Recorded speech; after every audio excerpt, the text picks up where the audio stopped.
Vengo aquí y vengo nervioso porque es hablar de uno, de los sentimientos de uno, de las contradicciones de uno también, que algo que aparentemente a mucha gente le daría vergüenza o reparo, salir en televisión y hablar. Pues a mí me encanta. Y es verdad que cuando se habla de política todos tenemos un rechazo, es la contradicción en la que vivimos. No hay conversación en la que no se meta política, pero estamos hasta las narices de los políticos, en general. Tanto la política como la espiritualidad en su conjunto, que están inmersos en la vida de cada uno. La política, con mayúsculas, la de verdad, es lo que uno hace porque forma parte de un colectivo, porque forma parte de una sociedad, lo que uno puede hacer por la sociedad, y la espiritualidad, aunque también tiene una proyección hacia afuera, pero tiene un componente mucho más interno probablemente, como uno convive consigo mismo, con su escala de creencias, con sus aportaciones a la sociedad. Precisamente ese equilibrio entre lo que sería la espiritualidad y la política, creo que es donde está la acción del ser humano en la sociedad. Uno tiene una percepción de cómo es la sociedad, uno tiene un conjunto de creencias, uno vive su experiencia espiritual y en la mayoría de las religiones o de las vivencias espirituales lo que uno hace es intentar, sobre todo, generar felicidad hacia otros. Y esto debería ser la política. Esto lo dijo Petra Kelly. Para quien no la conozca, Petra Kelly fue una de las fundadoras del movimiento verde, fue de los verdes alemanes. Gente como ella son los que mostraron las incongruencias del sistema. Y ella decía precisamente que la política debería de ser exclusivamente la búsqueda y el trabajo de la felicidad del resto de las personas. Yo creo que esto no difiere de lo que todos sentimos. Me he encontrado muchas preguntas, sobre todo en el Parlamento, en la Asamblea de Madrid, en el que convives con políticos de todo tipo. Hay gente muy conservadora de mentalidad, que no solamente están en la derecha. Hay gente muy luchadora y con ganas de hacer cosas, que no solamente están, digamos, en la izquierda, sino que hay gente con ganas de hacer cosas, gente noble en la inmensa mayoría de las opciones políticas. Yo he encontrado esto. Otra cosa es que también me he encontrado la parte más miserable de la sociedad en algunas personas que están en la política. Yo le decía en broma que decidí salir del armario budista, porque me parecía que también en la vida hay que mostrar este tipo de cosas, de todas formas no pasa nada, ¿no? Entonces muchos me preguntaban, ¿pero cómo se puede ser budista y político, ¿no?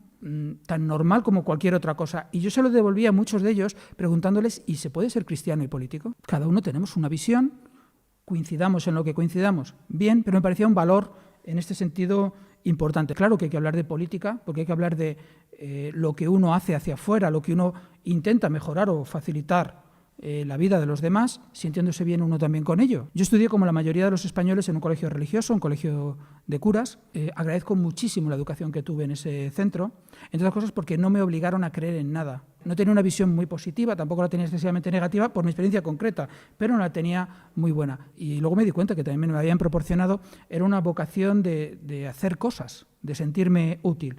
Empecé desde muy temprano de voluntario en Cruz Roja, descubrí problemas que yo no era consciente de que existían. A veces, y eso es muy importante, hablamos, y esto tiene mucho que ver con la política, se habla de problemas de forma abstracta. Cuanto más alto es el nivel en el que un político está, quiero decir, el Parlamento de la Nación, etcétera, todos son estadísticas, daría igual, es un número, pero si ponemos cara a 15.778 es cuando es problemático. Es una mera estadística, pero es cierta. Son 31.000 en toda España, datos de la OMS, del Ministerio de Sanidad, hoy van a morir 6 personas. Si le ponemos cara a una sola de ellas, es cuando nos damos cuenta de la magnitud. Y fui a la conferencia del Premio Nobel de la Paz, dejando claro a todos mis amigos que iba al Premio Nobel de la Paz. Yo ni rollos de budismo, que a mí no me atraía esto para nada, ¿no?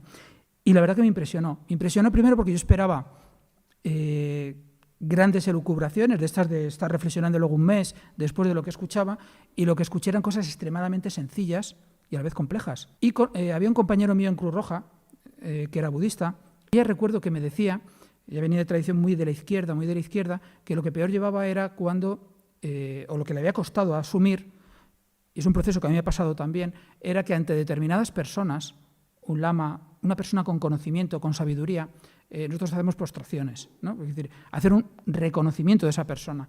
Hasta que ella alcanzó la reflexión, que yo también comparto, que uno no se reduce, si fuera ese el término, que no lo es, ante otra persona, sino ante lo que significa esa persona, ante la sabiduría, ante la bondad, ante la compasión. Y la verdad que uno se pondría en el suelo tumbado, yo al menos, ante la representación de la sabiduría, de la bondad, de la compasión. Hay una necesidad, en el fondo yo lo que veo es que hay una necesidad espiritual como tal, y cada uno pues la canaliza como puede. Ahí es donde me bauticé como budista, tomé la decisión, y fue todo un camino, digo, bastante interesante, en el que es un trabajo interior, un trabajo interno, que me corresponde a mí, en el que intento buscar una finalidad también de las cosas que hago, y me daba un consejo y era que intentara, y lo hago, justo antes de salir, intento meditar un momento y pensar en que lo que haga produzca beneficio a alguien. Simplemente meditar y poner la voluntad en que lo que uno hace, a lo mejor equivocadamente, pero que lo que uno hace por los demás tiene una incidencia, la que sea. Imaginad si merece la pena la trayectoria política de una persona, cualquiera de vosotros, cualquiera, simplemente con de esas 6 personas que digo que van a morir como consecuencia de la contaminación atmosférica, una no muriera. ¿Merecería la pena?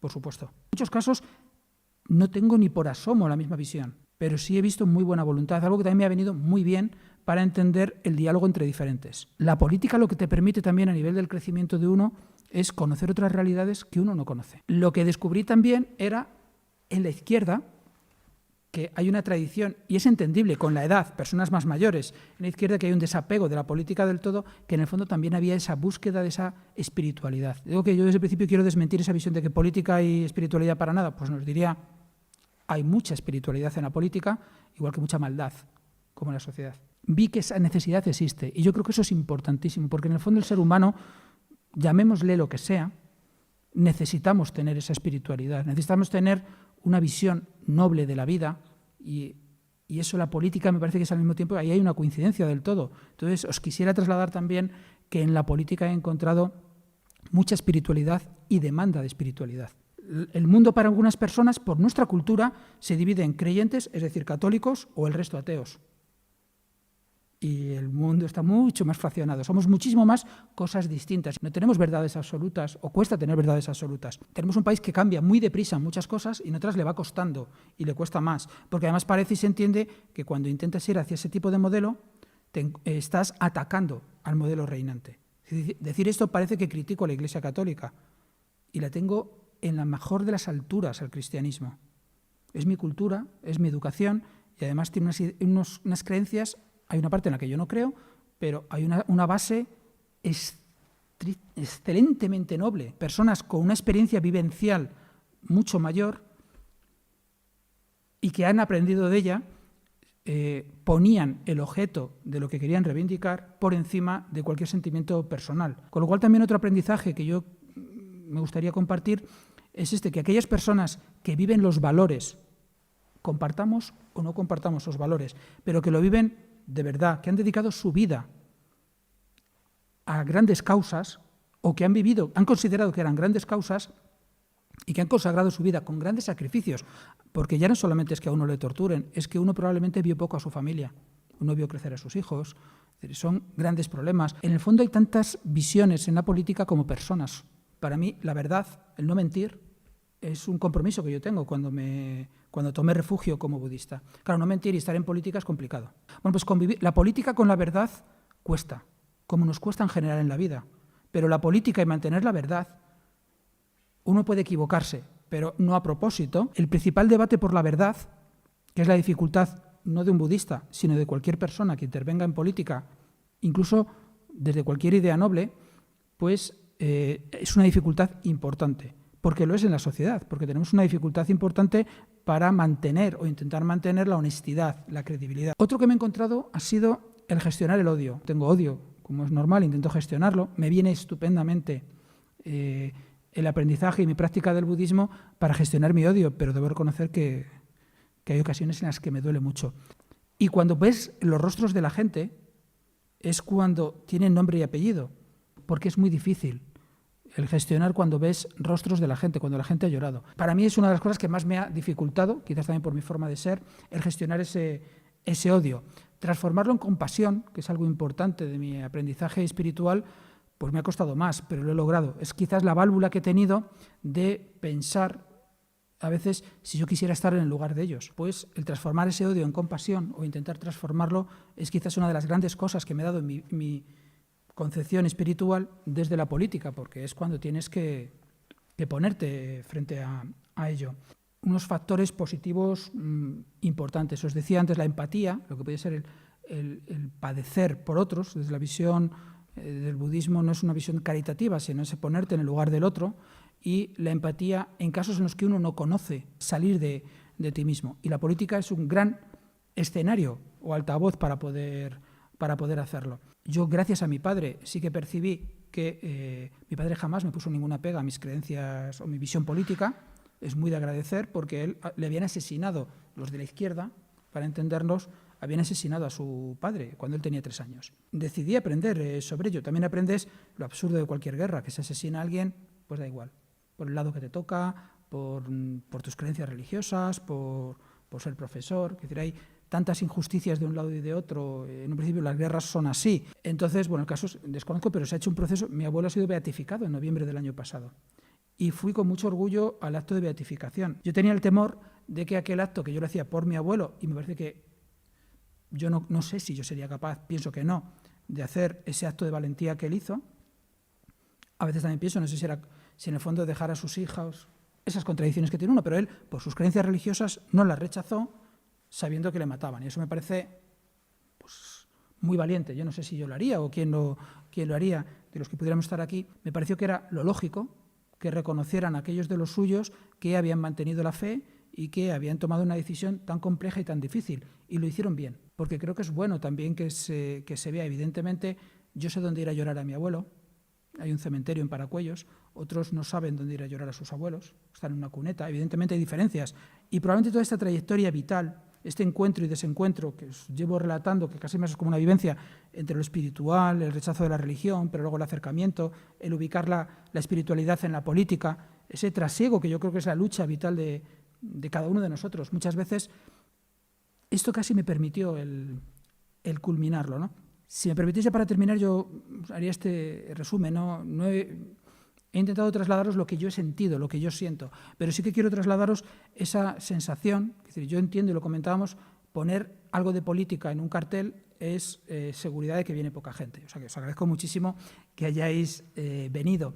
Pero es verdad, porque tenemos todos ese rechazo en general y la mayoría de las veces muy justificado, porque además se convierte muchas veces en sectas. Si tu partido opina A, tú tienes que opinar A. Ocurre prácticamente igual que con algunas religiones, y creo que uno debe opinar lo que su proceso de reflexión y su trayectoria, por decir algo, le haya colocado en la vida. Pero muchas veces un partido tradicional para mucha gente funciona exactamente igual que una religión tradicional para mucha gente. Te resuelve muchos temas, no tienes que pensar. Pero quisiera insistir en trasladaros que he encontrado nobleza, mucha nobleza en mucha gente, de ideas muy dispares, pero trabajando por causas interesantes e importantes. Y eso creo que es bueno, porque la política en mayúsculas es eso. Como decía Petra Kelly, es trabajar por la felicidad de los demás. Cuando te das cuenta que en el fondo sigues haciendo lo mismo, intentando, acertada o no acertadamente, cambiar la cultura o ayudar a que otros hagan cosas que creo que es favorable. Y algunas de las que yo hago probablemente no sean tan positivas como yo considero. Vivimos una sociedad mucho más tolerante, por lo que sea, y vivimos una sociedad que acepta mucho mejor los cambios que otras sociedades, por ejemplo, centroeuropeas, sin irnos muy lejos. Luego, la didáctica es argumentar con argumentos de verdad, veraces, con credibilidad, aquellas cosas que uno cree que son buenas. Y si uno logra convencerlo, se producen los cambios sociales y culturales. El marketing, nunca avanzaremos, es lo que todos opinamos, dicho por uno que lo dice bien y que es guapo, porque hay esas contradicciones. Creo que la nobleza de la política es intentar cambiar a unas expensas de tener errores. Y no sé si esto era la expectativa, pero es lo que yo quería trasladaros. Muchas gracias.